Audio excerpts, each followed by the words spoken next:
Bible कहती है, तब मनुष्य के पुत्र का चिन्ह आकाश में दिखाई देगा और तब पृथ्वी के सब कुलों के लोग छाती पीटेंगे और मनुष्य के पुत्र को बड़ी सामर्थ्य और ऐश्वर्य के साथ आकाश के बादलों पर आते देखेंगे। आमीन। प्रभु ने स्पष्ट किया है कि मनुष्य के पुत्र में सामर्थ्य और बड़ी महिमा है और वो बादलों पर आता है। हाँ। मगर ऐसा कुछ अभी तक हुआ नहीं है, किसी ने ये देखा नहीं है। हाँ। आप कैसे कह सकते हैं कि प्रभु लौट आया है? हाँ। आमीन। प्रभु यीशु ने कहा था, उन दिनों के क्लेश के तुरंत बाद सूर्य अंधियारा हो जाएगा और चंद्रमा का प्रकाश जाता रहेगा और तारे आकाश से गिर पड़ेंगे और आकाश की शक्तियां हिलाई जाएंगी। तब मनुष्य के पुत्र का चिन्ह आकाश में दिखाई देगा और तब पृथ्वी के सब कुलों के लोग छाती पीटेंगे और मनुष्य के पुत्र को बड़ी सामर्थ्य और ऐश्वर्य के साथ आकाश के बादलों पर आते देखेंगे। प्रभु की यह भविष्यवाणी स्पष्ट बताती है कि जब भयंकर क्लेश खत्म हो जाएगा तब वह बादलों पर आएगा। अगर तुम प्रभु का बादलों पर आकर तुम्हें ले जाने का इंतजार करोगे तो तुम्हारा कुछ नहीं हो सकता। तुम सिर्फ आपदाओं में गिरोगे और दंडित किए जाओगे। दंडित किए जाएंगे? तुम सब सोचो इस बारे में। क्या प्रभु की वापसी का मतलब सिर्फ भयंकर क्लेश खत्म होने के बाद उसका बादलों पर आना ही है? प्रभु को बादलों पर वापस आना चाहिए। हाँ। क्या वाकई कोई दूसरा रास्ता है? हाँ, है क्या?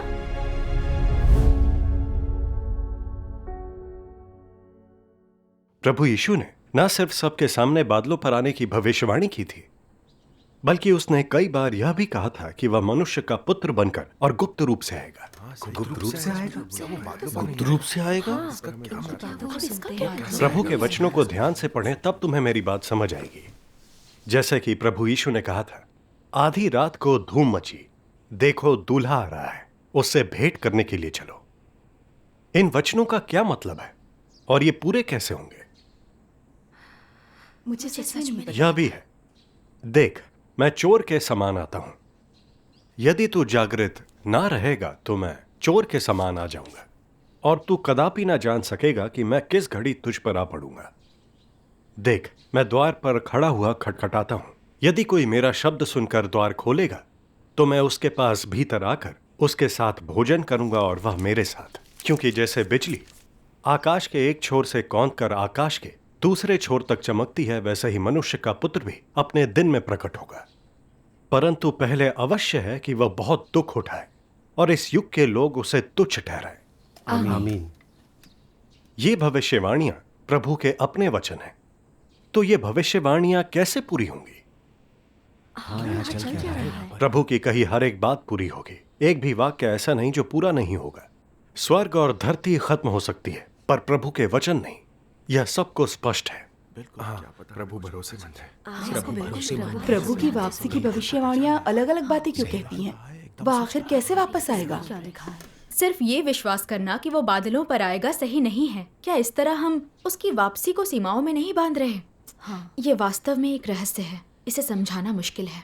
सच में लगता है मनुष्य के पुत्र को लेकर प्रभु यीशु की भविष्यवाणियां उसके बादलों पर आने के बारे में नहीं है। वो बातें भयंकर क्लेश से पहले उसकी वापसी के बारे में है, जब संसार बेहद अंधकार में होगा। हाँ, सही कहा। ऐसा मुमकिन है। अतीत में बाइबल के कुछ विद्वानों और प्रतिपादकों ने देखा कि प्रभु की भविष्यवाणियों में दो अलग अलग तरीकों का जिक्र है।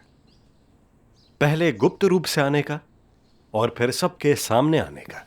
पहले गुप्त रूप से आएगा। ये कैसे हो सकता? गुप्त रूप से आने का मतलब मनुष्य का पुत्र क्लेश से पहले प्रकट होकर कार्य करेगा। यानी परमेश्वर मनुष्य के पुत्र के रूप में देह धारण करके सत्य व्यक्त करेगा और परमेश्वर के घर से शुरू होने वाले न्याय कार्य करेगा। यानी जिस सर्वशक्तिमान परमेश्वर की हम गवाही देते हैं वह प्रकट होकर कार्य करना शुरू कर चुका है। मैं रोज बाइबल पढ़ता हूँ, मैंने कैसे ये नहीं समझा? मुझे भी यही लगता है। तो प्रभु क्लेश से पहले गुप्त रूप से आता है और फिर सबके सामने बादलों पर आता है। सही है। इस तरह तो इसमें विरोधाभास वाली कोई बात नहीं है। हाँ, ये बाइबल के अनुरूप है। बिल्कुल। अगर हमने पहले ऐसी संगति की होती तो हम ये बात समझ जाते हैं ना। हाँ। आपकी बातें चमकती पूर्वी बिजली के उपदेशों जैसी क्यों लग रही हैं?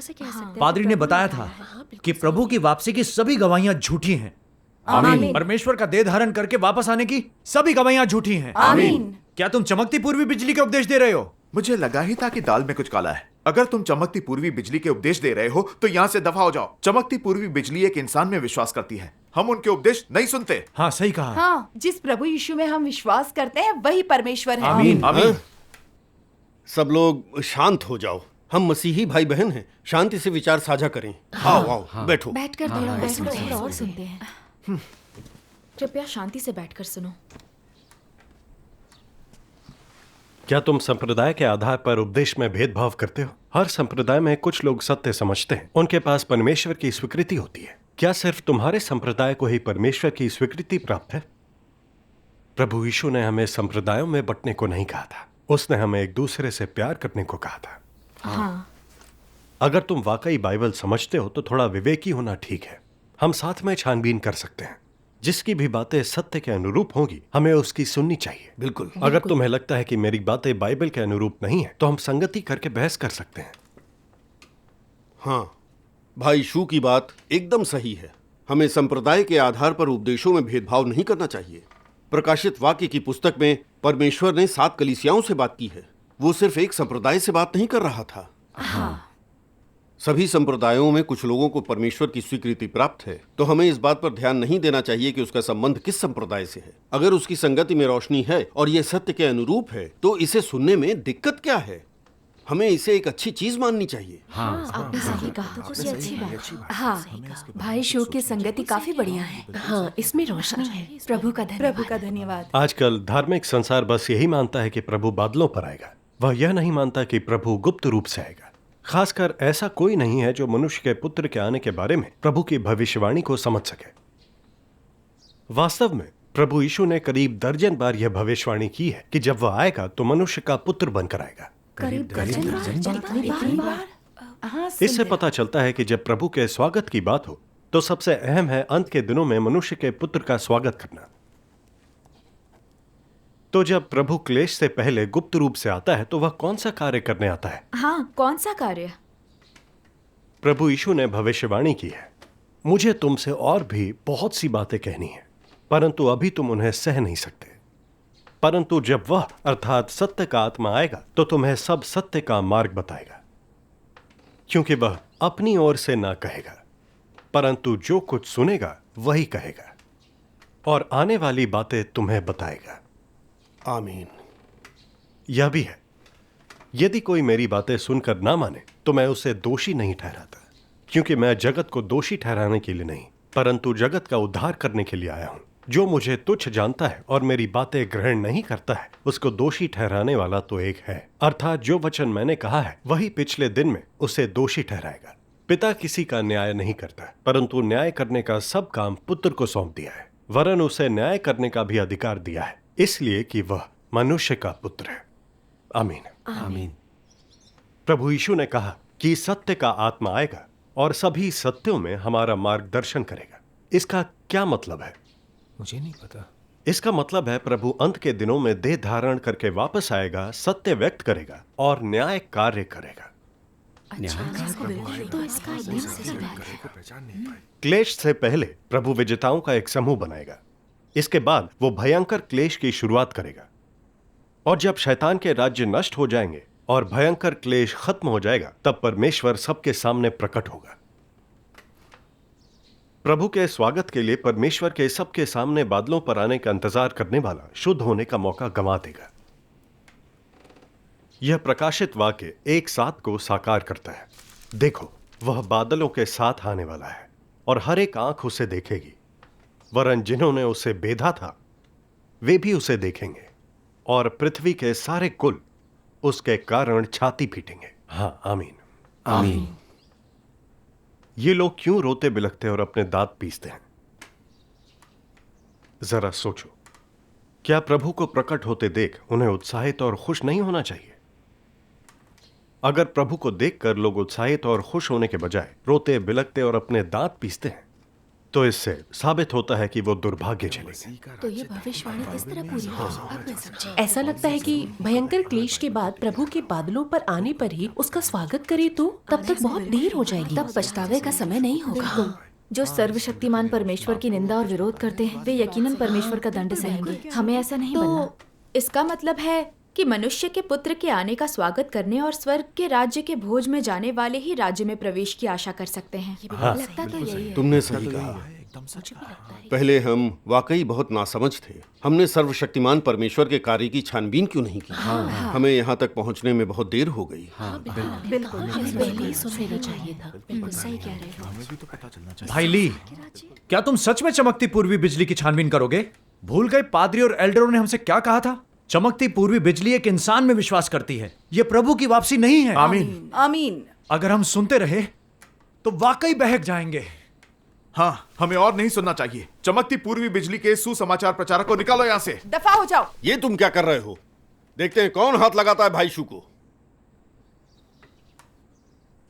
मुझे समझ में नहीं आता, इन्होंने इतनी स्पष्टता से संगति की और इनकी सभी बातें बाइबल के अनुरूप हैं। एक भी बात तुम लोगों के दिमाग में क्यों नहीं घुसती? वाकई उनकी संगति बाइबल के अनुरूप है।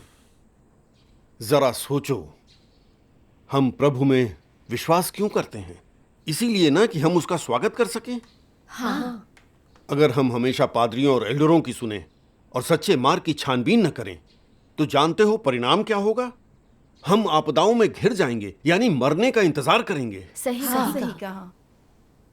तुम लोग सत्य के लिए तरसते हो या नहीं? हैं? बैठ जाओ, बैठकर सुनते रहो। सालों से हम प्रभु के बादलों पर आने के इंतजार में हैं और इसके लिए तरसते रहे हैं, पर यह कभी नहीं हुआ। हाँ। हमारी आत्माएं दरिद्र और दयनीय हो गई हैं। हाँ। हमारे पास ऐसा महान उपदेश सुनने का दुर्लभ मौका है, पर तुम्हें इसकी कद्र नहीं। तुम उन्हें बाहर निकालना चाहते हो। तुम में अंतरात्मा है या नहीं? तुम ऐसा नहीं कर सकते। प्रभु के इरादे के अनुसार व्यवहार नहीं कर रहे। बिल्कुल। भाई शू खतरा मोल लेकर परमेश्वर के प्रकटन और कार्य की गवाही देने आए हैं। क्या यह उनका प्रेम नहीं है? हाँ। मैं तो कहूंगा भाई शू का हमारे पास आकर सुसमाचार फैलाना प्रभु की व्यवस्था है। यह प्रभु का मार्गदर्शन है। प्रभु का धन्यवाद। उन्होंने हमारे पास आकर सुसमाचार फैलाने के लिए कितनी कठिनाइयां सही। वो हमारे शुभचिंतक हैं। बिल्कुल। तुमने उनकी अच्छे से मेजबानी तक नहीं की और उन्हें यहां से निकालना भी चाहा। क्या ये प्रभु के इरादे के अनुरूप है? हाँ, हम इस तरह नहीं भाई पेश आ सही सकते। है। हमें प्रेम से अपने मेहमान की मेजबानी करनी चाहिए। उनकी बातें कितनी भी अच्छी हों, हम नहीं सुनेंगे। मैं सिर्फ पादरी की सुनूंगा। चलो सही यहाँ कहा। से। हम जा रहे हैं। इनकी मत सुनो। चलो यहाँ से। भाई लो। चलो बहुत हो चलते गया। हैं। चलो चलो चलते हैं। यहाँ बैठकर करेंगे भैया। ये क्यों नहीं हाँ, सुनते कि हम इनका उन्होंने उपदेश कितनी स्पष्ट संगति की, उन्हें कैसे कुछ पल्ले नहीं पड़ा। समझ नहीं आ रहा। हमें इसके बारे में कुछ सोचना चाहिए। बोलोगे तो क्या? भाई बहनों, आज की सभा यहीं खत्म करते हैं, ठीक है? मैं और सुनना उपदेश चाहती अभी हूँ। बाकी है, हम रुक नहीं सकते क्या? किसी और दिन करेंगे, किसी और दिन, ठीक है? मैंने इतना अच्छा उपदेश कभी नहीं सुना। हाँ। मैंने कभी मैंने आज से पहले ऐसा कभी नहीं सुना।